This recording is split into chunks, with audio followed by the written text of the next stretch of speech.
Hello, this is T Chapman 500, and today I'm going to be doing a post-production commentary for this video. The game you are seeing in the background is Solar Lander, and that is going to be because today I am talking about the upcoming physics overhaul that I am working on for this very game. By the way, if you want to try out Solar Lander, you can do so by downloading a free demo from Steam. And if you're pleased with the demo, you can drop about $2.50 or $5 depending on whether the game is currently on sale. But let's get into talking about the physics overhaul patch. We're gonna start off by talking about how the vehicles are simulated within Solar Lander. Currently, every vehicle in the scene is simulated independently through the physics engine and through the fixed update function. So that's one fixed update per frame per vessel that's in the scene, running at 1024 frames per second. And this happens regardless of whether the vessels are physically connected to each other or separated from each other. And this has to change. Not only does it have to change because of the performance penalties, but also because on the larger planets, the connected vessels kind of disagree on where the vessels should go when they're attached to each other.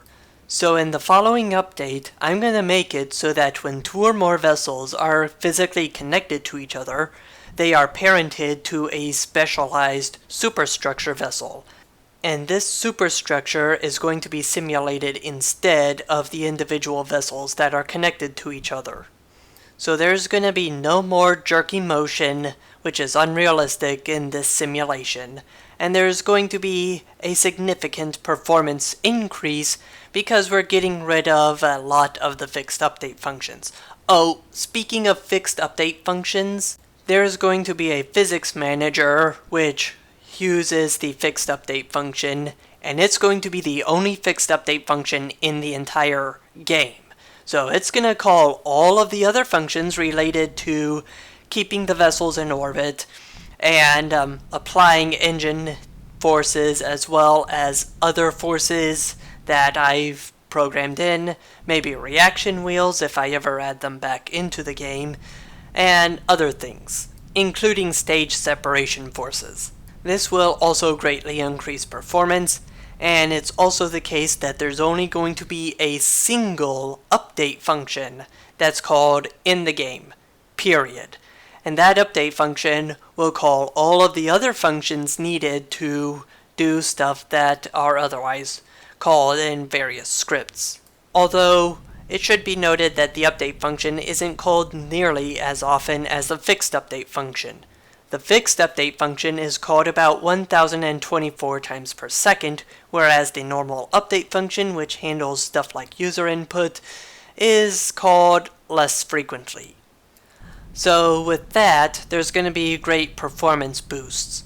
Now another one of the things that are going to change in the next update that's going to lead to a performance boost is how the terrain is generated, or more accurately, how the collision mesh is generated. Because right now, every planet has exactly one collision mesh that's basically always on. And that causes performance problems when you get right near it. This is especially true with high-resolution planets like Miranda, which is the second level, because the collision of the entire planet is always on.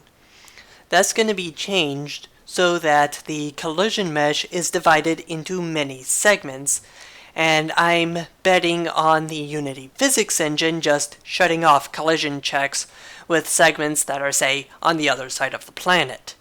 If that doesn't work, then I see a method for just disabling collision detection manually between two objects as necessary.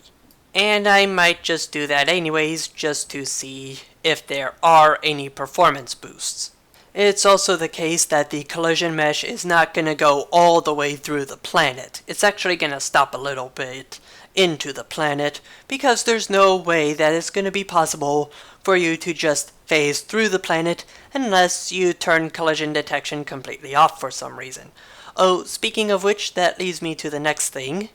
I'm going to adjust the orbit scripts so that if you, for some reason, get below the mean radius of the planet, then the gravity will decrease linearly with depth until you reach the center of the planet, where the gravity will be 0. That will be a lot more realistic simulation-wise, whereas right now it just treats the planet as a point mass. If you were to disable collision detection with the planet's surface and phase into the planet, the gravity would get higher and higher, and you would have a very difficult time slowing down. Also, the terrain generation is gonna be a bit higher of a resolution all across the board, and I'm going to use something that's similar to Perlin noise to give the terrain generation some cohesion, because right now it's just a bunch of random numbers and the collision mesh goes directly from one number to the other in a very short amount of space. The Perlin style noise will make it so that you no longer have stuff like what you see on Miranda, though it's still going to be quite steep, and it's going to be a higher resolution, and the fact that the mesh is being separated into many segments will hopefully improve performance. Now, let's talk about bugs, because those things tend to be annoying. And for some reason, one of the updates, I don't know which one, introduced a bug where the stat keeping track of which levels you have been on no longer works. Now, because the physics overhaul is in progress, even if I were to trace the cause of this bug, I do not think that I would be able to fix it without breaking the rest of the game, because right now the game is not in a state where I can release an update. So far, the stat keeping track of which levels you completed is the only stat that appears to be broken. The rest are fine. And because of that one stat being broken, you also will not get any achievements for completing every 5 levels. So, yeah, that's a bit inconvenient. And this bug will be fixed before the physics update is released. Now, there is one other thing I need to update you on. The physics update is going to have the control axes removed completely. So there's going to be no more dialog box and no more anything else that allows you to assign axes to various controls. And in fact, all of the controls will be button presses or keyboard inputs.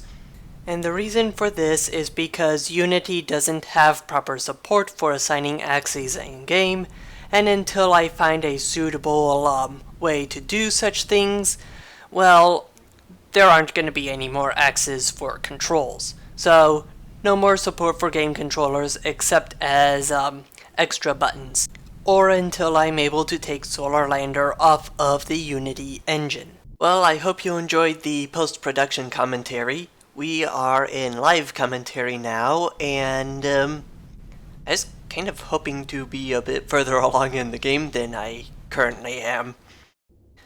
But anyways, sure, we'll be fine. Made a few other attempts at this video. Forgot how many. Actually, I wasn't even keeping track of how many attempts it took. So all I need to do to beat the game is not do anything stupid like fly into the command module.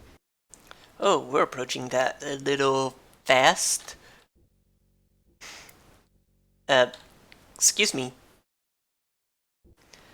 Yeah, that's annoying when the RCS thrusters decide to do that. Let's not smash into the command module.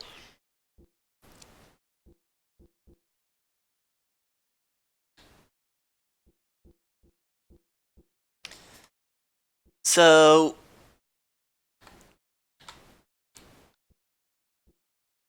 right now I'm just trying to dock to advance to the next level. Come on.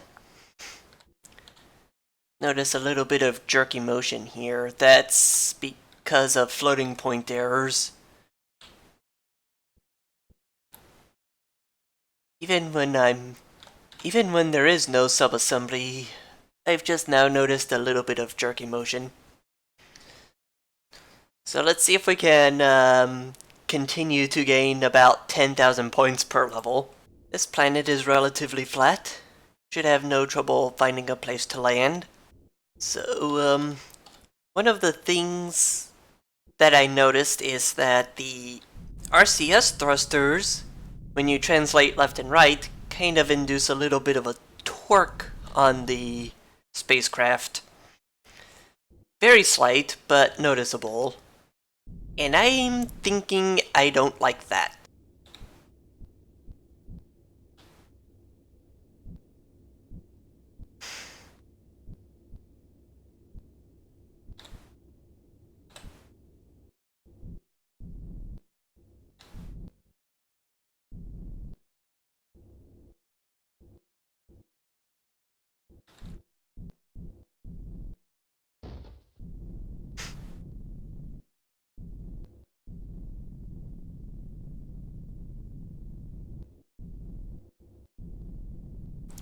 Let's make sure we do not crash into the planet because that would be inconvenient. So this thing's relatively flat, so let's see if we can land on it.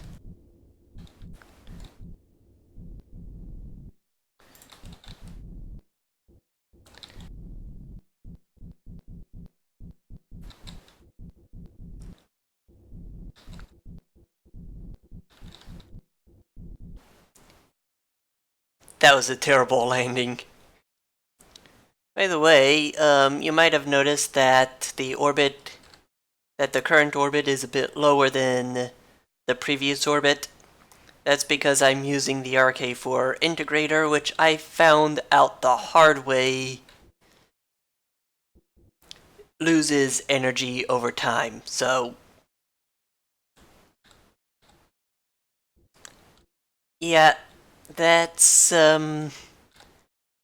we technically do have a limit on how long we can stay in orbit.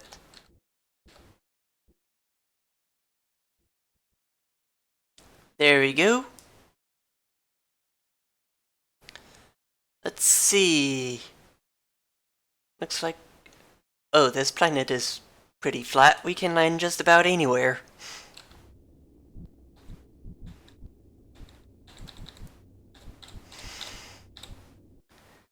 There we go. Let's see how this works out. Oh, that worked out pretty well, actually. Oh, wait a minute. Okay, so the ship has almost no rotation. Here are the floating point errors.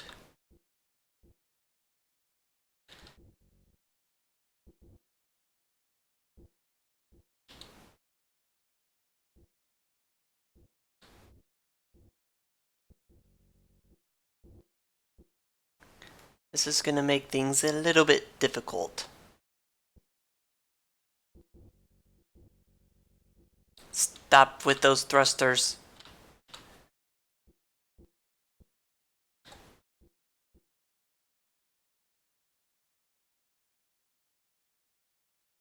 And we are docked. Okay. So it looks like we're not going to need any upgrades here either.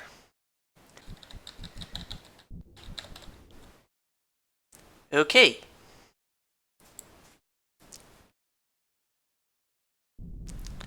Actually, just because we can, let's try and get into orbit with this thing. There we go. We are in orbit. Now, because of how much gravity there is on this planet, any difference in gravity is going to cause, a significant... whoops, slow down. Significant changes in the relative velocity.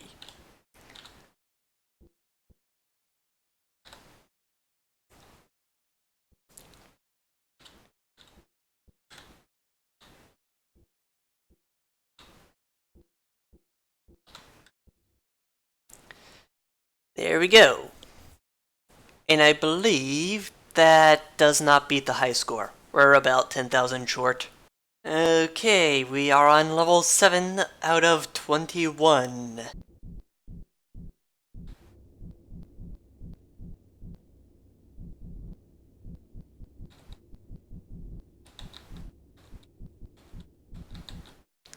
Ooh, that probably did not get... Oh, no, it only got us a few hundred points. Okay, now I'm not gonna take off and try and chase that down. Instead, I'm going to go into Time Warp, and we're just gonna wait here for this thing. Okay, it took us to about here to get stopped. So once it reaches there... Now! And that is exactly why I have this time acceleration feature in place. And if I didn't have it in place, it would have taken a lot longer to make this video.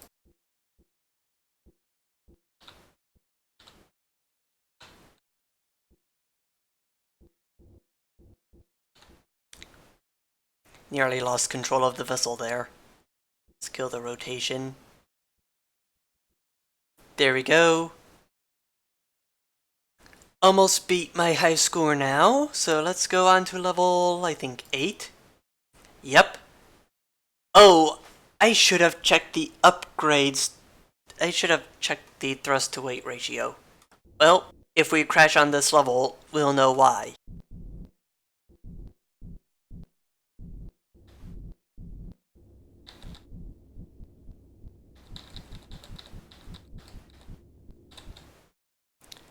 Okay.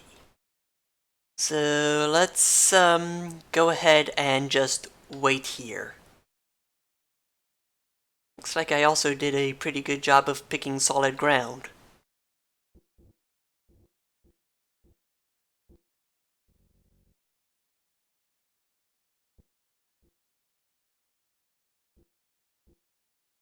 And I suppose I should rebalance the fuel levels of each stage because I've used very little fuel in the ascent stage.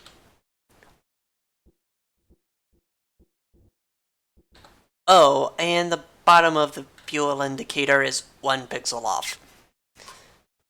And we beat my high score.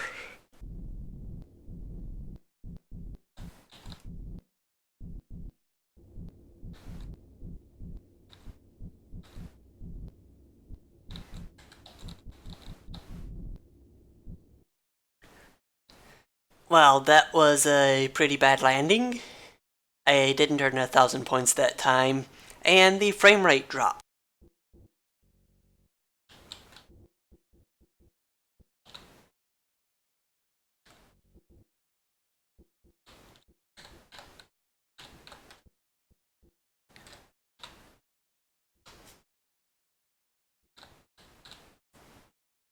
Okay, we're almost at 60,000 points now. We have plenty of thrust to weight ratios left.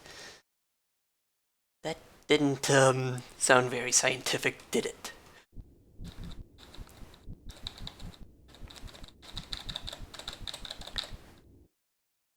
Okay. Pretty good. Let's wait for that thing to come back.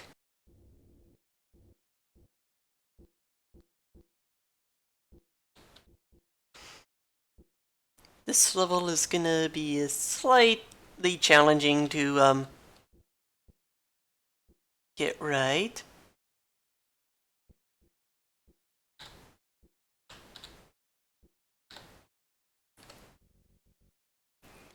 Come on, don't drift. Don't drift. Don't drift. Stop drifting. There we go. 65,000. We have enough thrust to weight ratio to make this work.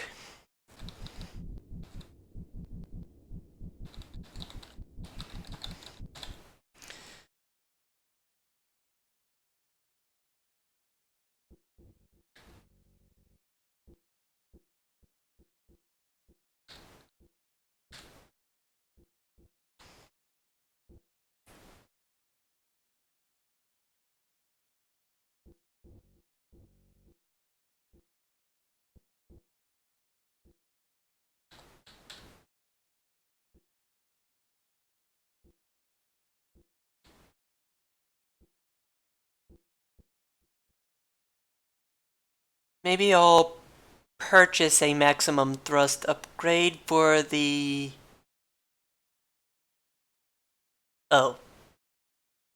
I should label... Oh, it is labeled. Okay, I just didn't read the labels. Okay, I should have known that the first number was the ascent stage. 1, because it's labeled, and 2, because I labeled it. So, let's do a descent stage upgrade. I'm sure the ascent stage upgrade will come in handy later on.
And there we go.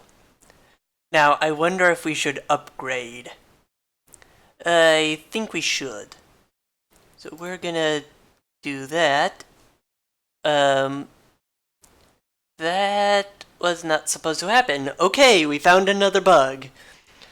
A thrust to weight ratio of less than 1 is supposed to show red for that particular item.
Oh no.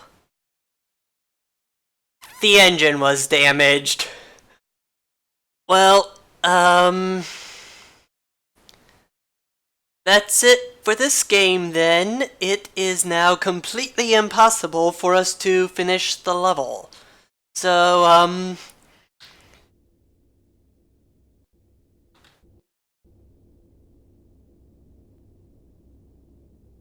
oh boy. We are stuck. Oh boy. Well, I hope you enjoyed the video. Please leave a like if you did. Don't forget to subscribe for more. And check out the main channel for non-gaming related content.